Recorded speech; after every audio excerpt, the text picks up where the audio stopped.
గులాబీ పార్టీకి మరో షాక్ తగలబోతోందా? బీఆర్ఎస్ కు మరో ఎమ్మెల్యే షాక్ ఇవ్వబోతున్నారా? ఆయన చూపు కాంగ్రెస్ వైపు మళ్ళిందా? ఇప్పటికే ఓసారి ముఖ్యమంత్రిని కలిసిన ఆయన తన నియోజకవర్గానికి స్కిల్ యూనివర్సిటీ ఇవ్వాలని కోరారు. దాంతో ఆ వెంటనే సీఎం రేవంత్ రెడ్డి కూడా యూనివర్సిటీని మంజూరు చేశారు. దాంతో ఆయన గులాబీ పార్టీని టార్గెట్ చేశారు. త్వరలోనే ఆయన కండువా మార్చడం ఖాయమా? Let's watch.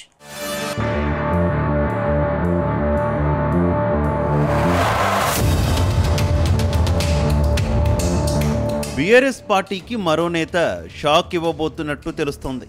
దుబ్బాక ఎమ్మెల్యే కొత్త ప్రభాకర్ రెడ్డి పార్టీ మారేందుకు రెడీ అయినట్టు ప్రచారం సాగుతోంది. బీఆర్ఎస్ పార్టీలో ఉద్యమ సమయం నుంచి కొనసాగిన కొత్త ప్రభాకర్ రెడ్డి గత అసెంబ్లీ ఎన్నికల్లో దుబ్బాక నుంచి తొలిసారి ఎమ్మెల్యేగా గెలిచారు. అంతకుముందు మెదక్ ఎంపీగా పనిచేశారు కొత్త ప్రభాకర్ రెడ్డి. కానీ రాష్ట్రంలో కాంగ్రెస్ పార్టీ అధికారంలోకి రావడంతో ఆయన చూపు కాంగ్రెస్ వైపు మళ్లినట్టు టాక్ వినిపిస్తోంది. ఇటీవల సీఎం రేవంత్ రెడ్డిని కలిసిన ఆయన దుబ్బాకలో స్కిల్ యూనివర్సిటీ ఏర్పాటు చేయమని కోరారు. అప్పట్లోనే ఆయన పార్టీ మారతారని టాక్ వినిపించింది.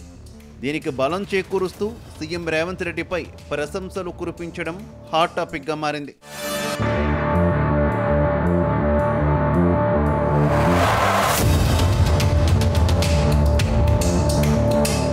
తాజాగా దుబ్బాక ఎమ్మెల్యే కొత్త ప్రభాకర్ రెడ్డి సంచలన కామెంట్స్ చేశారు. గత బీఆర్ఎస్ ప్రభుత్వ హయాంలో దుబ్బాక నియోజకవర్గానికి నిధులు రాలేదన్నారు.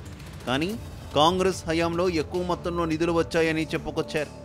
అంతేకాదు దుబ్బాక నియోజకవర్గానికి స్కిల్ యూనివర్సిటీ ఏర్పాటు చేసినందుకు సీఎం రేవంత్ రెడ్డికి ఆయన కృతజ్ఞతలు తెలిపారు.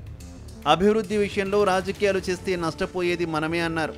అయితే ఉన్న పళంగా కొత్త ప్రభాకర్ రెడ్డి యూటర్న్ తీసుకోవడం చర్చనీయాంశంగా మారింది. అంతేకాదు ప్రభాకర్ రెడ్డి ఏ ఉద్దేశంతో ఇలా మాట్లాడి ఉంటారో అనే కోణంలో బీఆర్ఎస్ హైకమాండ్ ఆరా తీస్తున్నట్టు తెలుస్తోంది. మొన్న జరిగిన అసెంబ్లీ సమావేశాల సందర్భంగా మరి నిజంగా దుబ్బాక నియోజకవర్గం గత ఎన్నో సంవత్సరాల నుంచి వెనుకబడ్డది వాస్తవం. మరి ఎన్ని ప్రభుత్వాలు వచ్చినా మరి గతంలో మా ప్రభుత్వం ఉన్నప్పుడు కూడా మరి సరైన నిధులు రాలేదు. ఇది జగమెరిగిన సత్యం. మరి ఈరోజు గౌరవ ముఖ్యమంత్రి గారు రేవంత్ రెడ్డి గారిని కూడా నేను డైరెక్ట్ కూర్చొని 1 to 1 ఒక అర్ధగంట సేపు కూర్చొని సమస్యలన్నింటి మీద కూడా చెప్పడం జరిగింది. మరి ఆయన సానుకూలంగా స్పందించిండు. ఖచ్చితంగా నియోజకవర్గంలో నేను మీకు ఏం కావాలో మరి నేను నిధులు కానీ ఇంకా డెవలప్మెంట్కి సంబంధించిన ఇష్యూస్ మీద వస్తే ఖచ్చితంగా ఇస్తాను మాట ఇచ్చిండు. మరి ఇప్పటికైతే మరి స్కిల్ యూనివర్సిటీ అని ఒకటి ఇంటిగ్రేటెడ్ హాస్టల్స్ మీద ఎడ్యుకేషన్ మీద కూడా 2 కొత్తగా స్కీమ్లు వచ్చినాయి. మరి దాంట్లో నాకు 2 కావాలంటే మరి ఇస్తా అని చెప్పి హామీ ఇచ్చిండు. మరి సీఎంఓ ఆఫీస్ నుంచి కూడా ఆదేశాలు కూడా కలెక్టర్ ఆఫీస్ కూడా ల్యాండ్ ఎక్విజిషన్ కోసం కూడా మరి ఆదేశాలు కూడా జారీ చేయడం జరిగింది. గతంలోనూ ఎమ్మెల్యే కొత్త ప్రభాకర్ రెడ్డి ముఖ్యమంత్రి రేవంత్ రెడ్డిని కలిశారు. రాష్ట్రంలో కొత్తగా కాంగ్రెస్ ప్రభుత్వం ఏర్పడిన కొత్తలో ఉమ్మడి మెదక్ జిల్లా ఎమ్మెల్యేలతో కలిసి రేవంత్ను కలిసిన వారిలో ఉన్నారు. అప్పట్లో పార్టీ మారేందుకే సీఎంను కలిశారని ప్రచారం సాగిన కేవలం అభివృద్ధిలో భాగంగానే రేవంత్ రెడ్డిని కలిసినట్టు ప్రకటించారు. ఆ తర్వాత కొద్ది రోజులు సైలెంట్గా ఉన్న కొత్త ప్రభాకర్ రెడ్డి తాజాగా మరోసారి సీఎం రేవంత్తో భేటీ అయ్యారు.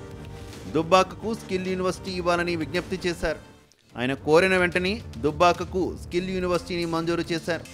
అంతకుముందు కొత్త ప్రభాకర్ రెడ్డి కూతురి పెళ్లికి కూడా సీఎం రేవంత్ రెడ్డి హాజరై నూతన జంటను ఆశీర్వదించారు.